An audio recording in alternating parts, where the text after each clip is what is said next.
Alright, welcome everybody, welcome to another video. This is the Thunderbolts in under 10 minutes. Let's get right into all this news that's come out today and everything that's been leading up to this so far that we have that are current scoops and rumors and leaks. Let's go. So first up, here we go. Apparently there's going to be a lot of Yelena flashbacks regarding the Red Room, and this was during a casting call. These were going out and Thunderbolts updates actually got a hold of this. I actually just tweeted this out. I put them in the link of this tweet, pretty much just giving them their credit. So that's awesome. Obviously getting a younger Yelena, obviously the one that we've seen in the Black Widow film, and just more of her time in the Red Room, I'm assuming we're really going to dive into this character as she is the main character.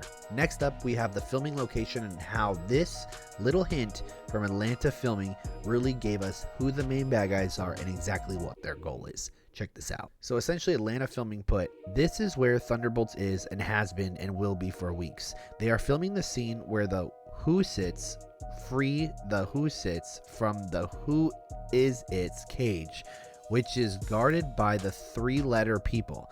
I'm not going to tell you which Who is It's are going after the Who is It, but I am sure you can figure out the whole Who is It.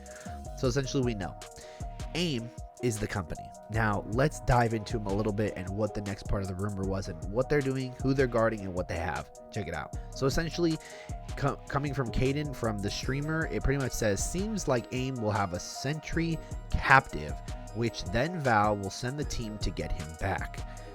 So if we remember, they were pretty much saying before that the Suicide Squad or the Thunderbolts 2.0 are essentially going on a don't come back mission. They aren't meant to come back. They're pretty much just trying to get Sentry.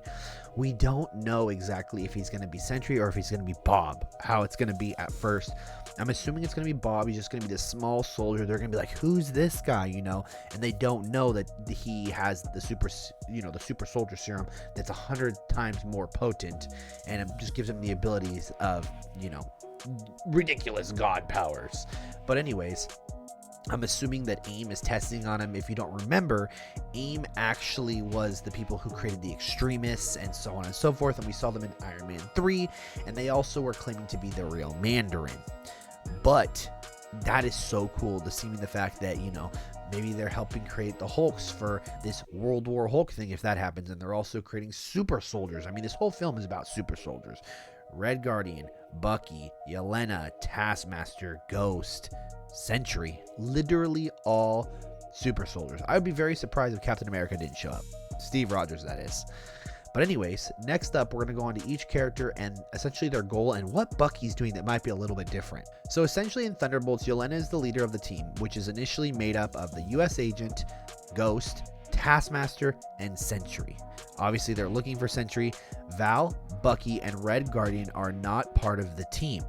Red Guardian only appears in the first and third act, and Bucky has a subplot where he is investigating. So I'm assuming what's been going on is Bucky's been going around checking up Val, like what Val's doing. And then I'm assuming he's going to realize, oh shoot, she's sending them on a mission that they're not coming back. But Val's not telling them certain things. Or that there's like this super soldier serum and there's this super soldier that they've been hiding. Something like that. I feel like Bucky's going to be more of the eerie, the more of the dark, and then obviously with the Red Guardian, we know how it's going to end for him more than likely. Along with Ghost and Taskmaster, but I think we know. But I want to double down on Bucky. Check out this other information. This one came from Dborn1.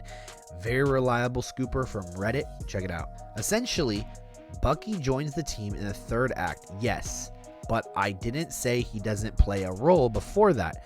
Same for Alexei, but he has the smallest role. Once again, doubling down that Bucky has a secret mission that he's doing by himself, maybe possibly communicating with Sam and some other people regarding the super soldiers. Maybe he's talking to Isaiah. Maybe he's talking to Steve. We don't know who he's talking to. He could be talking to Wakanda. It could be anything. And then as for Alexei, yes, his role is very small. Sad, we're going to see him go at the end, but something super crazy happens while Bucky is on that mission. Well, funny you mention that, since Bucky does run into the Sentry, the man with the power of 1,000,000 suns in Thunderbolts. What happens when Bob loses control to the Void? And that was a response to My Time to Shine saying, Bucky needs to die painfully.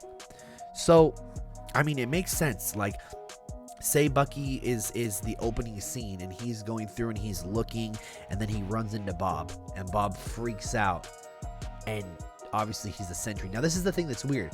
We don't know if the Sentry in this film is just bad, because the way that the Void is described is a little bit different. I'm going to show you guys that right now. It was a scoop from Can We Get Some Toast? So, exclusive from Can We Get Some Toast? In Marvel's Thunderbolts, the Voids is not just the embodiment of Bob Reynolds' negative aspects, emotions. It becomes an entire realm that the characters will be able to enter in the third act. So, I'm assuming it's going to be Bob, the Sentry, and then the Void's going to be like a world, kind of like how Gore had that black and white dark realm. I'm assuming it's something like that, and I'm obviously assuming that at the end Sentry's going to realize he's doing bad and he's going to stay behind and he's going to close the Void by himself, something like that. Because in the comics, the more Sentry's out, the more the Void builds up and comes out, and it's an evil entity. It's like a monstrous figure with all these like tentacles and whatnot, or whatever you want to call them. They're like claw things, and he's just a monster. He's like crazy. But I think they're doing a little bit different, because they're doing more of like the mental aspect. And I feel like during the film, you know, Sentry's gonna be just Bob for a little bit, and he's gonna be playing with his brain, and he's gonna be talking to himself. We're gonna be thinking, oh, he's schizophrenic, but then we're gonna be getting his perspective, and there's gonna be actually something talking to him, his other personality. How cool would that be? But anyways, that was the Thunderbolts, all the scoops and rumors right now in under 10 minutes. My name is Bretta. Hope you all enjoyed the GeekyCast video, and I'll catch y'all in the next one.